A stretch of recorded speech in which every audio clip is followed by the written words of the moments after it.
संत जी को ले जाते हैं और राजा के दरबार में उन्हें पेश कर दिया। धक्का मारते हुए ला रहे हैं।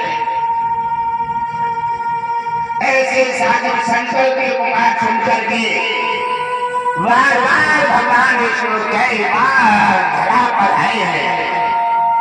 जब वो दुनिया बनाने वाला हमारी रक्षा में है तो हमें डर किस बात का, किस बात की चिंता है और किस बात का डर है।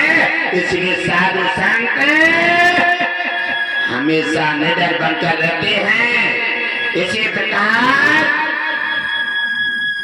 आज साधु पर वो काले बादल मंडरा रही है।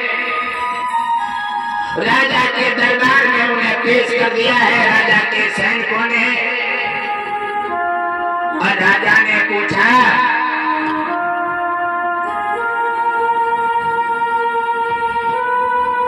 क्या कहो इन संत जी के लिए क्यों लाए हो? कहने लगे संत जी ने जंगल में आश्रम बनाया है और आश्रम के साथ डाकुओं से संबंध बना दिया है। डाकुओं से धन लुटवाते हैं और बंटवारा करते हैं। इनका धन के सहित इनकी गिरफ्तारी हुई है। राजा ने पूछा, हे ऋषिराज, ये सैनिक जो कह रहे हैं ये सही है? कहने लगे, हाँ राजा, धन तो मेरे पास पाया गया, धन मेरे पास पाया गया, लेकिन ये पता नहीं है क्या ये धर्मात्मा का है या फिर डाकुओं का है। मैं डाकुओं को समझ नहीं सका। वो सैनिक बनकर के मेरे पास आ गए। राजा ने जब कहा कि जब तुमने अपनी गलती को महसूस कर लिया है तब फिर तुम्हारे इस बीच में लेकिन परंतु का मतलब क्या है? राजा ने तुरंत निर्णय लिया और संत जी के लिए चौराहे पर सोने देने का हुक्म सुना दिया।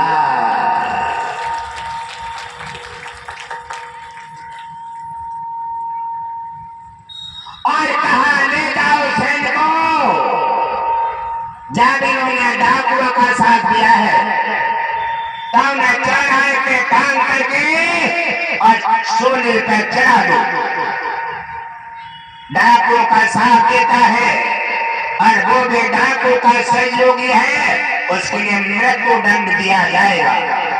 जाओ सैनिकों और संत जी के ले जा करके चौराहे पर सोने पर चढ़ा दो।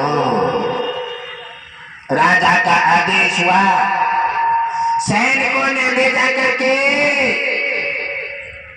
और एक निर्दोष संत के लिए चौराहे पे जा करके और सूली पर चढ़ा दिया। और जब संत के लिए सूली पर रख देते हैं और जब सैनिक वहां से हटे तो संत का सूली ने छेदन नहीं किया। तुम्हें अपना काम करना है वो करो और साधु अपना काम करना है। सूली ने छेदन नहीं किया। सैनिक कहने लगे, या सूली की नकुली टूट गई या क्या हुआ?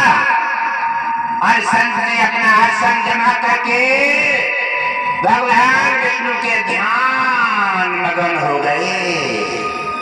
सूली पर निर्णय लगता है कि आसन जमाए बैठे हैं और ध्यान कर रहे हैं।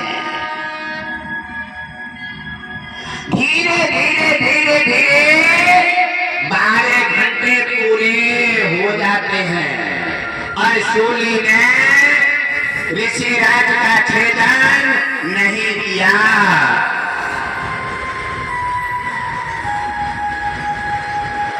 जब सूली ने ऋषिराज का छेदन नहीं किया और सूली की नुकनी पर बैठे और ध्यान कर रहे, जब सैनिकों ने जाकर के देखा क्या ऋषिराज तो बैठे कैसे ध्यान कर रहे हैं और कहने लगे राजा के पास पहुंचे, कहने लगे राजा को सूचना दो। जब राजा के पास दौड़ करके पहुंचे, कहने लगे राजा ने आप बड़ा एक गजब हो गया है। कहने लगे क्या हुआ? कहने लगे लगता है कि सूली की नोकनी टूट गई। कहने लगे क्या हुआ? कहने लगे महात्मा का कोई छेदन ही नहीं किया है और वो तो ध्यान मगन आसन लगाए बैठे हैं और ध्यान कर रहे हैं, उन्हें कोई भी कष्ट नहीं है। राजा ने इतनी बात सुना, राजा तो कुर्सी से नीचे सिंहासन से आ गया। कहने लगे लगता है क्या कोई गजब हो गया, किसी संत महापुरुष का अपमान हो गया। डरता गया, आंसू बहा रहा है और जूता चप्पल खड़ामों पहनने का ध्यान नहीं रहा। जब आपत्ति आ जाती है और जब काले बादल जब मंडराते हैं तो व्यक्ति की सब कुछ भूल जाता है। और दौड़ करके राजा भाई चौराहे पे पहुंचते हैं जहां ऋषिराज सूली पर आसन लगाए हुए हैं।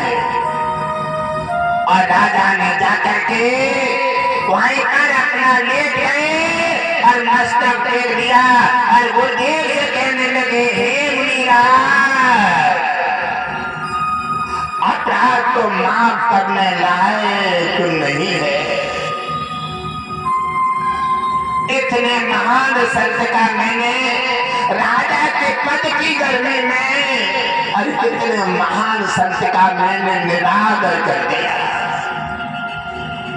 इतने महान संत का निरादर किया जिसका सूली भी सम्मान कर रही है और जिस संत की तपस्या तपोबल से सूली भी सम्मान करे, ब्रह्मा सम्मान करे, विष्णु सम्मान करे और शंकर से कैलाशी भी सम्मान करे और देवता हाथ जोड़ खड़े हो जाएं। ऐसे साधु संत महापुरुष का कोई कुछ नहीं बिगाड़ सकता।